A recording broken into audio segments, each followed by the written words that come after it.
Seryusong nagsaad naman si Great Elder Wu Lingxian na ang Patriarch raw o ang sect leader ay walang katumbas kaya sino raw ang mga ngahas na hindi sumang-ayon. At nakaya raw ni Xian na makabisado ang Heavenly Guard technique sa isang wala pang nakaabot na antas kaya paano raw si Xian magiging isang simpleng pawn lamang kaya malaki raw talaga ang panloloko ng Patriarch sa kanya. Kasabay din na umaalis na doon ang Great Elder, habang pinagmamasdan ito ng Patriarch o sect leader. Habang si Qin Xinchi naman ay hindi pa makapaniwala sa nasaksihan niyang mabangis na teknik ni Xian, at pinapakalma naman siya ng kanyang alagad. Sa pinapakita naman ni Xian na lakas ay napasabi na lang sila na ngayon raw ay naintindihan raw nila na si Xian ay dapat isang pawn na inihanda ng sect leader noong matagal na ang nakaraan. Sabi pa ng isa hindi ba raw na ang walang kwentang Xian na iyon ay walang alam tungkol sa martial arts dati kaya paano raw niya yun natutunan, at ang karunungan raw ng sect leader ay kasing lalim ng karagatan at ang brat raw na si Xian ay nakakatakot. Napangiti na lang ang ating bida dahil nakatanggap na naman siya ng origin point sa iba't ibang emosyon o inis nila Great Elder. Sa isip-isip naman niya na sa pagkakataong ito raw ay dahil sa pagwasak raw ni Shimmer at hindi lamang ang pundasyon niya ang naging matatag ngunit nakakuha rin raw siya ng maraming origin points at talagang isang magandang kita raw ito. Habang ang sect leader naman ay nandilim naman ang kanyang nararamdaman. Napansin naman ito ni Xian kaya napaisip na ito na kung ano ba raw ang nangyayari sa sect leader. Maya-maya pa ay biglang humakbang na doon ang sect leader sabay din itong nagsalita sa lahat na nagtatapos na raw ang kompetisyon sa martial arts ngayong araw at lahat ng mga disipulo ay bumalik na sa kanilang pagsasanay, at mula raw ngayon ay wala na raw sinuman ang maaaring magreklamo laban kay Xian. Matapos naman ang martial arts battle ni Xian ay pumunta na sila ng sect leader sa sect leader inner court. Makalipas naman ang ilang minuto, ay masaya naman na nagsabi si Xian na nakagawa raw siya ng magandang bagay. Ngunit biglang napadora naman ng dugo ang sect leader, kaya gulat na napatanong na si Xian na kung ano na raw ang nangyayari sa sect leader. Tumugon naman ang sect leader na sa simula raw ang 70% ng mga pinsala niya ay naagapan na pero ngayong araw raw nang ginamit niya ang lahat ng lakas niya laban sa kay Great Elder Wu Lingxian ay ang mga panloob na pinsala niya ay muling kumilos o lumala. Kaya naghanda na si Xian ng Finger of Nirvana para gamutin ang sect leader at sabay sabi na gagamutin niya raw ito agad. Dahil naman sa pagmamadali ni Xian na gamutin ang sect leader ay hindi na siya nakapag-isip. Kaya dahil naman doon ay nagamit niya ang buong potential ng Finger of Nirvana sa paggamot sa sect leader. Matapos naman noon ay kalmado naman rito ang ating bida may papaw-paw pa na nalalaman. Ngunit masaya naman na nagsalita ang sect leader na ang Finger of Nirvana raw ni Xian ay lumakas pa at sa pagkakataong ito ay mas mabilis raw siya gumaling kumpara sa dati, kaya sa narinig naman ni Xian at napagtanto naman niya ito kaya nagulantang na lang siya sa kanyang nagawang pagkakamali. Pinagpawisan naman si Xian na tumugon at pinaliwanag niya na marahil raw dahil sa pinag-aralan niya ng mabuti ang Heavenly Guard technique ay naabot niya ang ikatlong antas ng Acquired Realm kaya ang lakas raw ng Finger of Nirvana raw niya ay napabuti rin. Habang sa kaloob-looban naman niya ay napamura na lang siya dahil imbis na limitahan niya ang kanyang Finger of Nirvana niya ay nagamit niya ang buong potential nito dahil sa pagmamadali. Nagsaad naman ang sect leader na ang Heavenly Guard technique raw ay sikat sa pagiging madaling matutunan pero mahirap arukin at kahit gaano raw si Xian kagaling ay imposible raw makamit ang buong pagkamaster nito sa maikling panahon lamang. Kaya pinagpawisan na lang na napasabi si Xian na sa kaso raw na yon. Sabay din na umandar na naman ang kanyang kahangalan sabay sabi na marahil raw ay dahil sa pagpapala ng tagapagtatag ng sekta o dating sect leader nila, ay hindi nito matanggap na pinahiya ang sect leader ng matandang Great Elder Wu Lingxian sa ganoong paraan, kaya tahimik ang dating sect leader na tumulong sa kanya mula sa likod ng mga eksena na nakatutulong sa kanya ang pagpapala ng tagapagtatag ng sekta. Kalmadong tumugon naman ang sect leader na kung yun na ba raw yun at ngayon raw ay paniniwalaan raw niya ang mga sinabi ng ating bida. Kaya nakahinga na si Xian ng maayos at napaisip na sobra na raw ata ang kanyang drama at swerte na lang raw na hindi na ang sect leader nag-usisa pa o nagtanong. Maya-maya pa ay tumahimik naman ang sect leader, kaya tinanong na ito ng ating bida na kung ano ba raw ang iniisip nito. Tumugon naman ang sect leader na iniisip niya raw na kung ano raw ang dapat niyang gawin sa susunod at dahil ang sect raw nila ay nasa kaguluhan na. Masaya naman na nagsalita si Xian na gumagaling na raw ang mga pinsala ng sect leader kaya ano raw ang kinatatakutan nito sa isang Great Elder na yun at baliwala lang raw ito. Ang matandang bruha raw na yun ay takot na takot lang at sinusubukan lang magpanggap kung hindi ay wawasakin raw ng sect leader ang Great Elder sa isang kisap mata lamang. Kaya nagsabi na ang sect leader na madali lang raw yung sabihin. Kaya natahimik na lang si Ziyan. Dagdag pa ng sect leader na una sa lahat raw ay nagpipigil lang si Great Wuling Xian dahil siya raw ay malubhang nasugatan at hindi pa lubusang gumaling. Ngayon raw na nalaman na ng Great Elder na mas mabuti na ang lagay niya at base sa personalidad ng Great Elder raw ay malamang na makikipag-ugnayan ito sa iba pang 3 Elder para magsagawa ng mapagpasyang aksyon. Pangalawa ay kahit na ang kanyang mga sining pandigma noong kasagsagan ng kanyang buhay ay mas mahusay kaysa sa 4 na Elder, ay maliit lang raw ang agwat ng pagkakaiba nila at hindi raw siya makakatapat sa kanila kung magsasama-sama sila ng 4 na Elder. At sa huli raw at nanginginig niyang sinabi na hindi katiting ang kanyang mga pinsala gaya ng iniisip ni Ziyan at walang paraan para sa Finger of Nirvana upang pagalingin ang ugat ng problema ng kanyang pinsala. Sa bawat beses raw na ginagamit ni Ziyan ang Finger of Nirvana sa kanya ay nararamdaman niya raw na ang epekto nito ay pahina ng pahina kaya sa pagkakataong ito raw ay nagawa na ni Ziyan pagalingin ang kanyang mga panloob na pinsala. Dagdag pa niya na ngunit natatakot lang raw siya na ang pinakapuso ng kanyang problema ay nasasanay na sa kapangyarihan ng Finger of Nirvana. Sa mahabang panahon raw na nanirahan siya sa loob ng bahay upang makapagpagaling mula sa kanyang mga pinsala ito raw ay naging sanhi ng pagkakalayo niya sa mga tao ng sekta at hanggang ngayon raw ay ang kalubhaan ng kanyang mga pinsala ay patuloy na rin na lumalala. Sa paglipas ng panahon na nagiging sanhi ng hindi niya kayang makipaglaban sa mahabang panahon at sa panahong ito raw ay kung ang Great Elder ay magtagumpay sa kapangyarihan ay si Ziyan raw at siya ay nasa malaking panganib.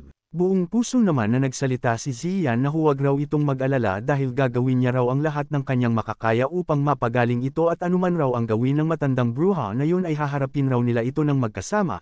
Sa isip naman niya na tulad ng inaasahan raw niya ay ang Finger of Nirvana sa level 2 ay hindi pa gaanong makapangyarihan sa mundong ito kaysa sa mundo ng Yunshan ngunit kung hindi sapat ang level 2 ay paaangatin niya raw ito sa level 3. Nagsalita naman ang sect leader na kung tunay raw ang ibig sabihin ni Ziyan siya raw ay magiging lubos na masaya at pareho raw sila ng apelyido ng tagapagtatag ng sekta na si Yu at ang kanyang apelyido noong dalaga pa raw siya ay Hongyan, kaya kapag walang ibang tao raw sa paligid ay pwede raw siyang tawagin ng ating bida na Sister Yu. Kaya tinawag na ito ni Ziyan na Sister Yu ngunit sa isip naman niya na ang misteryoso raw na manunood ng kanyang mahiwagang comics na lumilitaw sa kanyang system ay walang iba kundi ang sect leader mismo. Maya-maya pa ay nagsabi na ang sect leader na sa pagkakataong ito raw ay todo bigay si Ziyan para talunin ang alagad mismo ng Great Elder kaya dahil raw doon ay mas lalo raw siya nakilala sa loob ng sekta kaya ano raw ang gusto ng ating bida na maging gantimpala. Tumugon naman si Ziyan na si Ate Yu or sect leader Yu raw ay talagang napakabuti sa kanya, at kung gusto raw siya nitong gantimpalaan ay mas mabuti raw na bigyan siya na lang ng panibagong set ng kasanayan sa martial arts dahil raw na kung may balak mang masama ang Great Elder ay makakatulong raw siya rito. Sinagot naman ito ni sect leader Yu na nakapagdesisyon na pala raw ang ating bida ngunit ang mga martial arts raw na meron raw siya dito ay puro para sa mga babae lamang kaya hindi angkop para sa mga lalaki at ang tanging meron raw siya na pwede ay yung Heavenly Guard technique lang na naibigay na niya sa ating bida noon kaya nanlomo na lang si Ziyan. Dagdag pa ng sect leader na relax lang raw ang ating bida dahil hindi niya naman sinabi na wala raw siya maibibigay rito at ito raw ay tanggapin ni Ziyan dahil ito raw ang token para sa Sutra Pavilion. Kapag galing raw sa Sutra Pavilion ang kasanayan ay pwede raw itong pumili ng kahit alin na gusto nito. Sa narinig naman ng ating bida ay nabuhayan na lang ito sabay walang ano-ano kinuha niya na ang token sabay din itong nagpasalamat. Nagsalita naman ulit ang sect leader na kung mas malaki raw ay mas malakas din ang pagbagsak kaya kung naiintindihan ba raw ito ni Ziyan ang prinsipyo na ito. Sinagot naman ni Ziyan na ito raw ay naintindihan niya. Kaya nagsabi na ito na mas mabuti raw kung magpakakumbaba na lang raw si Ziyan mula ngayon dahil na-offend raw nito si Wuling Xian ng Great Elder at kapag nakahanap raw ang Great Elder ng dahilan para patayin ang ating bida, ay kahit puntahan raw niya ito ay hindi na raw niya iligtas si Ziyan. Pinagpawisan naman na tumugon ang ating bida na huwag raw itong mag-alala dahil mag-iingat na raw siya para hindi niya na muling ma-provoke ang Great Elder. Sa sinabi naman ni Ziyan ay napasabi na lang ang sect leader na sana raw talaga na naiintindihan nito ang ibig niyang sabihin dahil nasa delikadong sitwasyon raw siya ngayon, pati raw siya ay nag-aalala na rin para sa buhay niya at kung sila ba raw ni Ziyan ang magtatagumpay sa huli at makakayanan hanggang sa dulo. Kaya nagsabi na rito si Ziyan na naiintindihan raw niya ito at babalik na raw muna siya ngayon sabay din itong nagbigay galang at umalis na doon. Punta naman tayo sa Great Elder, na si Wuling Xian. Nasabi na lang ng Great Elder na akala raw niya hindi nagagaling ang mga sugat ni Yu Hongyan o ang sect leader at hindi niya raw inasahan na makakabawi ito ng kaunti sa lakas nito ngayon at posible raw kaya na nakatagpo ang sect leader Yu ng mapalad na pagkakataon. Nagsalita naman ang disipolo nito na si Shimmer na si Ziyan raw ay may teknik sa paggamit ng daliri o finger of nirvana na kayang magpanumbalik ng halos lahat ng likas na enerhiya at mga pinsala ng ibang tao kaya posible raw kaya na si Ziyan ang dahilan ng paggaling ng sect leader. Kaya sa narinig naman ni Wuling Xian ay nanggagalaiti naman itong napasabi na kung ang bastard ba raw talaga na si Ziyan ang dahilan. Kaya mukhang hindi niya raw pwedeng hayaang gumala o buhayin pa ang ating bida. Punta naman tayo sa kay Ziyan kung saan ito'y naglalakad na doon. Nasabi na lang niya na pagkatapos raw kay Qin Zinchi ay biglang lumitaw naman ang Great Elder na si Wuling Xian at mas mabagsik pa raw ito kaysa kay Qin Zinchi at sa bandang huli raw at kulang lang talaga siya sa lakas at kapangyarihan. At ngayon raw ay natataka na raw siya ng matandang bruha na yun at wala na raw siyang magawa sa Moching sect at hindi rin raw siya makakaipon ng origin points kaya wala na raw siyang matakbuhan. Dagdag, panya na naka-cooldown pa rin raw hanggang ngayon ang realm travel function ng system o pagpunta ni Ziyan sa ibang mundo para makakuha ng origin point at iba pang resources at hindi niya raw rin alam kung kailan niya ito magagamit ang realm travel function ng system at pati na raw ang mga origin points na kinukuha niya mula sa pagkapanalo niya sa laban kay Shimmer ay tumigil na raw o hindi na nagbibigay ng origin points. Sabay din na tiningnan na ni Ziyan ang system at pinapakita doon na may isang cooldown na ang realm travel function kung saan pwede na si Ziyan makapunta sa ibang mundo. Napansin naman ito ng ating bida kaya nabigla na lang ito. At napatigil na lang siya dahil sa kasabikan. Biglang nagsaad na ang system na natapos na raw ang cooldown period ng realm travel function at kung gusto ba raw itong gamitin ni Ziyan kaya napasabi na ang ating bida na kailangan raw niya agad maghanap ng malayong lugar para magamit ito. Kaya naghanap na ang system ng lugar at matapos nun ay sabay din na nagsabi na ang system na ang natagpuan na Random World Finder ay ang mundo ng Chenming. At para raw makapunta sa mundong ito ay kailangan raw na gumastos ang ating bida ng 18 origin points para magamit ito o makapunta sa lugar na ito, kaya nagtanong na ang system na kung pupunta ba raw ang ating bida sa mundo ng Chenming. Dahil doon ay napasabi na lang si Ziyan na parang naaalala raw niya noon na 8 origin points lang ang nagamit niya para sa mundo ng Yunshan pero ngayon raw ay 18 origin points na ang kailangan para sa pagpunta sa ikalawang mundo, kaya napatanong na lang siya na kung tataas pa ba raw ang presyo nito sa susunod. Ngunit sa huli ay nasabi na lang niya na bahala na raw at kahit magkano pa raw ang presyo ay kailangan niya pa ring umalis at sobrang delikado raw sa main world kaya magtatago raw muna siya hanggang hamupa ang gulo kaya pinindot niya na ang yes sa system para siya ay makapunta na sa mundo ng Chenming. Kaya nagsabi na ang system na gumastos raw si Ziyan ng 18 origin points kaya nag-activate na raw ang realm travel system kaya nagsimula na si Ziyan mapunta sa mundo ng Chenming. Punta naman tayo sa ibang mundo at sa malawak na mundong ito raw ay mayroong isang dakilang imperyo na may 700 taong kasaysayan ang Chenming Empire. Itinatag ang Chenming Empire sa lakas militar sa kontinente ng Lanxing at sila lamang ang nakinabang sa karamihan ng lupa at masaganang yaman nito gayunpaman dahil sa daan-daang taon ng pamamayani ng Chenming Empire sila'y naging kampante at kalaunan ay napag-iwanan ng ibang bahagi ng mundo sa agham at teknolohiya. 10 taon na ang nakalipas ay isang bansa na itinatag sa agham at teknolohiya mula sa kabilang panig ng karagatan ang mabilis na sumikat ang Union of Yinglun ang nakatagpo sa humihinang imperyong ito at sa ilalim ng walang humpay na pambobomba ng mga barkong pandigma at kanya ng Union nagdanas ng matinding pagkatalo ang imperyo at napilitang lumagda sa iba't ibang kasunduan at isinusuko ang kanilang soberanya sa nakakahiya at mapang-api na mga kondisyon. Sa mga dayuhang konsesyon ng imperyo ay marami na ang naging mas bukas ang isipan at ang lungsod ng Haijiao ay ang pinakamalaki sa baybayin ang siyang walang dad ang pinakapinanghihimasukan ng Union. Si Ziyan ng mundong ito ang kasalukuyang Hallmaster ng Godfist Hall sa lungsod ng Haijiao na kung saan niya hinasa ang kanyang mga teknik sa kamao. Ang kanyang mga tagumpay sa martial arts ay walang kapantay sa buong lungsod at kasabay nito ay mayroon din siyang pambihirang etika sa martial arts at kilalang kilala siya sa buong bansa at siya ang pangunahing tauhan sa lungsod ng Haijiao. Sinasabing ng salakayin ng Union of Yinglun ay pinaslang niya ang maraming opisyal ng Union sa gitna ng kaguluhan sa kanilang hanay sa kasamaang palad ay ang kapangyarihan ng iisang tao ay hindi sapat upang ayusin ang sitwasyon at tuluyan pa ring bumagsak ang lupain. Matapos talunin ng Union ang imperyo ay palagi nitong hinahangad na patunayan ang kamangmangan at pagkakatalikod ng martial arts ng imperyo at natanging agham at teknolohiya ng Union lamang ang liwanag ng sibilisasyon. Bilang resulta ay itinutok nila ang kanilang pansin kay Xian at kapag kanilang nalupig ng lantaran ng Grandmaster ng martial arts sa challenge arena, ito ay maituturing na ganap na pagbagsak sa gulugod ng mga tao ng Chenming, habang napasambit na lang ang kalaban ni Xian ng pangalan nito.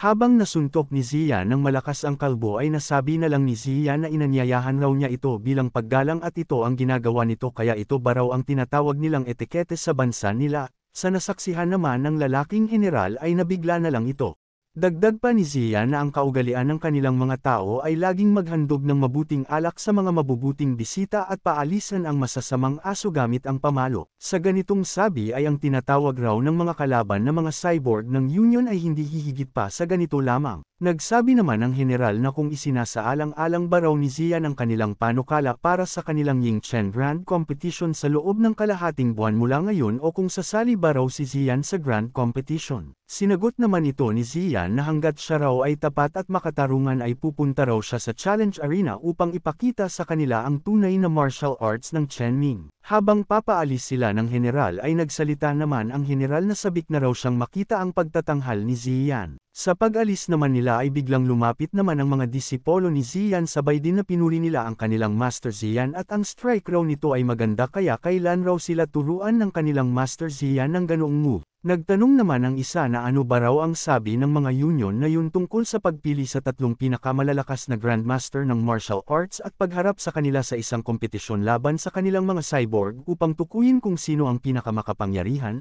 At pagdating sa punto raw ay wala naman raw silang gaanong halaga. Makalipas lang ng ilang minuto ay napadora na ng dugo si Xian, kaya nagtinginan na lang ang mga disipolo sa kanilang master. Kasabay din na tinulungan nila ito. Nagsalita naman si Xian na makapangyarihan raw talaga ang mga cyborg ng Union. At kahit gaano raw kalakas ang isang tao ay laging may mas malakas pa at huwag raw nilang maliitin ang mga cyborg, at kahit raw siya ang kanilang master ay nahirapan kahit gamit na ang lahat ng kanyang lakas at nasaktan raw siya bago pa niya napabagsak ang cyborg. Sa isip naman ni Xian na hindi raw maganda ang kalagayan para sa kompetisyon sa loob ng kalahating buwan, ngunit hindi raw sila pwedeng manghina at gusto ng Union na gamitin ang laban na ito para supulin ang diwa ng kanilang mga kababayan at kailangan raw nilang lumaban at ipakita ang lakas ng kanilang bansa.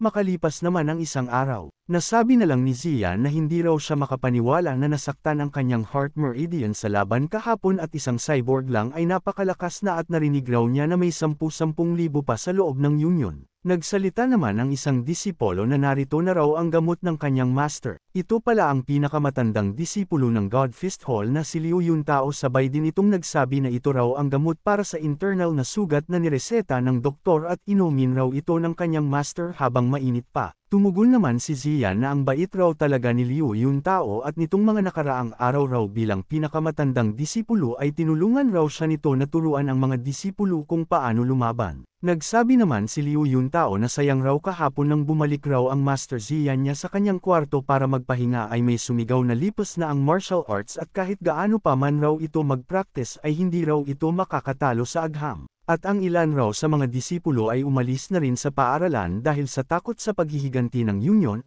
Habang umiinom naman si Xian ay nagsabi ito na kung ganun ba raw at hindi na raw nakapagtaka na ang kanilang mga guro. Ngunit napatigil na lang siya sa pagsasalita dahil nagulat na lang siya sa kanyang napansin sa kanyang iniinom. Kasabay din na nabitawan na lang niya ang iniinom niya, sabay sabi na ang gamot raw na ito ay may lason. Biglang walang ano-ano naman na inamin ni Liu Yuntao na siya raw ang naglagay ng lason na ito. Kaya dali-dali na itong hinawakan ni Xian, sabay din nagalit niya itong sinabihan na palagi raw niya ginawa ang lahat para ituring itong pinakamataas ang paggalang, kaya paano raw siya pwedeng lasunin nito. Tumugon naman si Liu Yuntao na nagbago na raw ang panahon, at ang master raw niya ay talagang mabuti ito sa kanya at hindi raw siya kailanman inisip na patayin ang master niyang si Xian.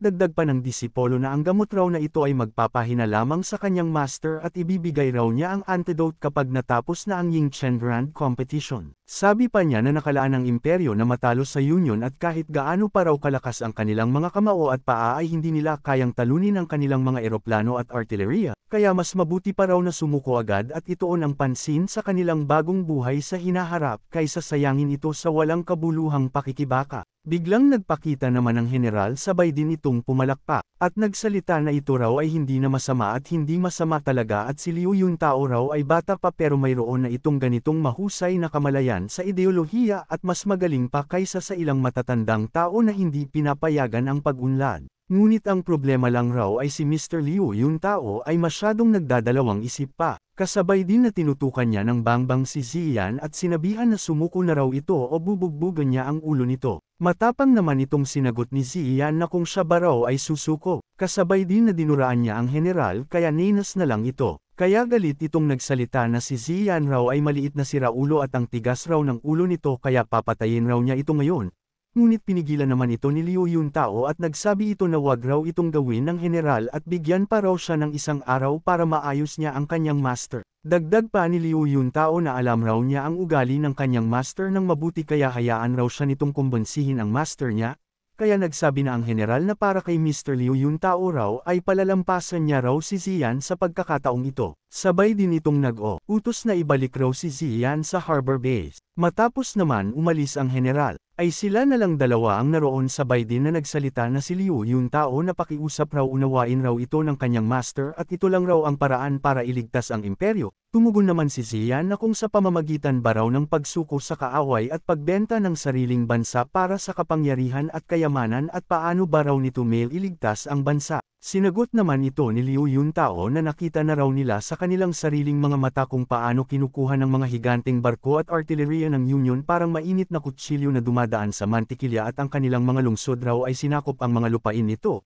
Kahit malakas raw ang kanilang mga martial artist ay laman at dugo lang ang kanilang katawan kaya hindi raw kayang iligtas ng pag-aaral ng martial arts ang Qianming Empire nila. At seryoso naman itong sinabihan ni Ziyan na kung ayos lang ba raw balumuhod at humingi ng tawad na parang aso tulad ni Liu Yuntao. Kaya sa narinig naman ni Liu Yuntao ay napaluhod na lang ito sabay sabi na ang pagsuko raw sa Union ay pagpapahintulot sa pagkawasak ng bansa pero ang hindi pagsuko ay isang magiging pagpatay ng lahi. At sabay din na yumuko na ito sa sahig at nagsabi na nakalaan na raw ang pagbagsak ng imperyo at hindi na ito mapipigilan kaya nakikiusap raw siya sa kanyang master para sa kapakanan ng mga susunod na henerasyon at sumuko na sa Union. At kung ipapakita raw nila ang kanilang halaga ay makikipagtulungan sa Union at hihintayin ang tamang pagkakataon baka raw kaya nilang iligtas ang kanilang bansa. Kaya seryoso naman na tumugon si Ziyan na maaaring bihasa raw si Liu Yuntao sa lahat ng uri ng martial arts pero bakit hindi raw nito maiintindihan ang isang simpleng prinsipyo. At pasigaw niyang sinabi na maaaring bumagsak ang bansa at maaaring mapahamak ang mga tao pero huwag raw itong kailanman susuko hanggat may bansa may pag-asa pa sa pagbabalik pero kung susuko raw sila ay hindi na ito muling babangon kailanman. Kaya umalis na raw si Liu Yuntao sa kanyang harapan sa simula raw ngayon ay tapos na ang relasyon nila bilang master at disipulo. Kaya malungkot na lang na napasabi na si Liu Yuntao na ubos na raw ang oras at hindi na ba raw ito pag-iisipan ng kanyang master at mamaya raw ay babalik siya muli para subukang kumbensihin ang kanyang master na si Ziyan. Maya-maya ay mag-isa na lang sa silid si Ziyan. Kasabay din itong may kinuha sa kanyang miyaw-miyaw na isang bagay. Sabay din itong nagsabi na kung gusto ba raw ni Liu Yuntao na iligtas ang bansa sa pamamagitan ng pakikipagtulungan at iyon raw ay isang walang hiya na dahilan lang para ipanghawakan ang buhay nito. Sabay din na tinutok niya ang susi sa kanyang leeg at nagsalita na sa paniniwala raw ng kanyang henerasyon ay walang binanggit tungkol sa pagsuko at kung hindi raw nila yun makakamtan ay kung gayon ay mas mabuti pang tumayo ng may dangal kaysa maglakad sa baluktot na landas. Habang nagdadyugo ang kanyang leeg ay malungkot na lang niya na sinabi na hanggat lahat ng kanyang mga kababayan raw ay may tapang na lumaban at huwag kailanman yumuko at isang araw raw ay mapapalayas nila ang Union at babangon sa dati nilang karangalan at sayang raw.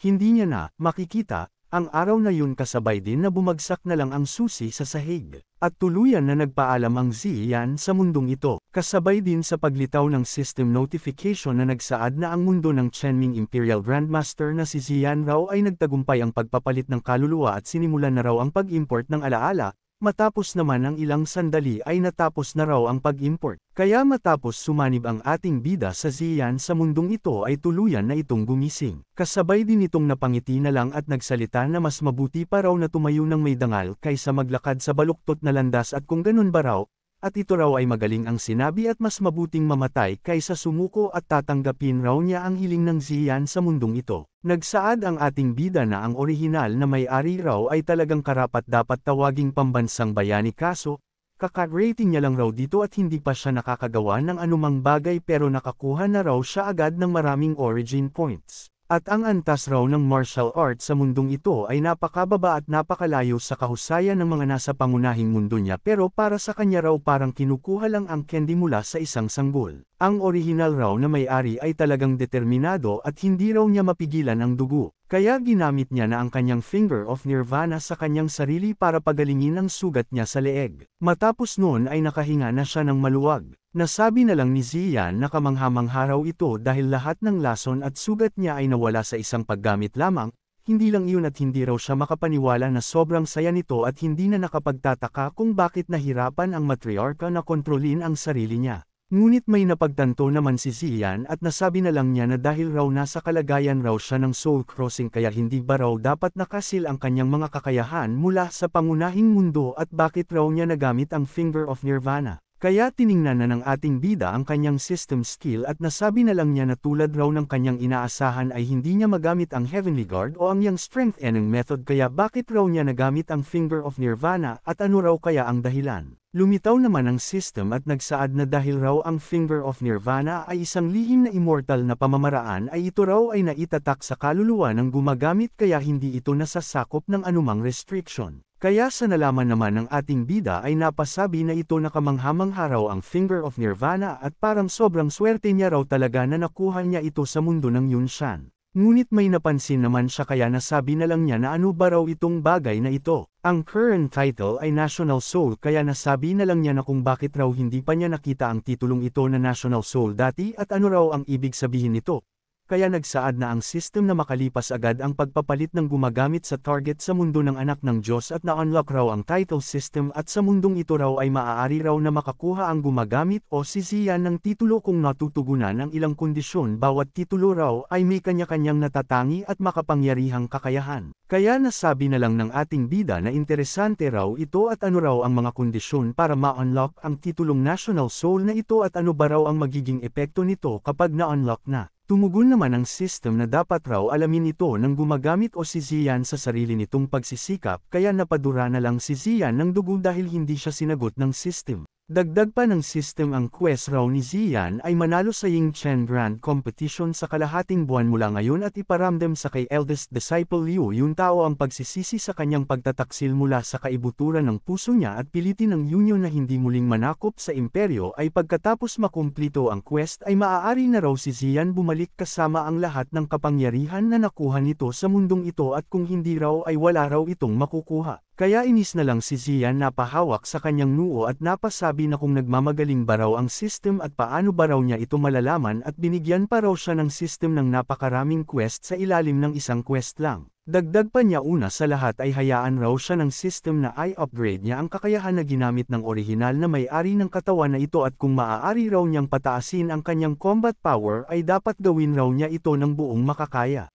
Matapos mag-upgrade si Xian ay ang kanyang skill na Fist of God ay umabot na sa level 4 at nasabi na lang niya na 6 na origin points lang raw ang kailangan para lampasan ang level cap at sobrang mura raw talaga ng martial arts sa mundong ito. Kasabay din itong napaisip na pero sa palagay raw niya ay kahit na upgrade niya ang Fist of God lampas sa level cap ay hindi pa rin raw nito mapipigilan ang mga bala. At wala raw silang ideya na need-toxify o naalis na ang kanyang lason kaya baka maaari ba raw ang kanyang pinaplano. Makalipas naman ang ilang sandali, ay kasama na ni Xian ang tridor na disipolo na si Liu Yuntao, sabay din na nagsalita si Liu Yuntao na sa wakas raw ay nagbago na ang kanyang master. Kaya nasabi na ng general na may isang lumang kasabihan raw sa Chenming Empire na talagang gusto niya at ito raw ay kilala bilang, ang matalino ay nakakakilala sa panahon. At malugod raw niyang tinatanggap si Xian sa maraming taon mula ngayon at magagalit raw si Xian sa desisyon na ginawa nito ngayon. Kasabay din na nagkamay na ang dalawa. Ngunit tinuya ni Zian ang general kasabay din na hinailan niya ang kamay nito, kasabay din na mabilis niya, na hinawakan sa leeg ang general kaya napadora na lang ito ng laway, sabay din na nagsalita si Zian na sabihan raw ng general sila na bigyan siya ng daan palabas kundi dudurogan raw niya ang lalamunan ng general. Kaya dali-dali na lang nagpakumbaba ang general sabay din itong nag-utos na wag raw magpapaputok ang kanyang mga tauhan kaya binitawan na lang nila ang kanilang mga armas. Makalipas naman ang ilang sandali ay nakalabas na sila habang hawak-hawak pa rin ni Zian ang general.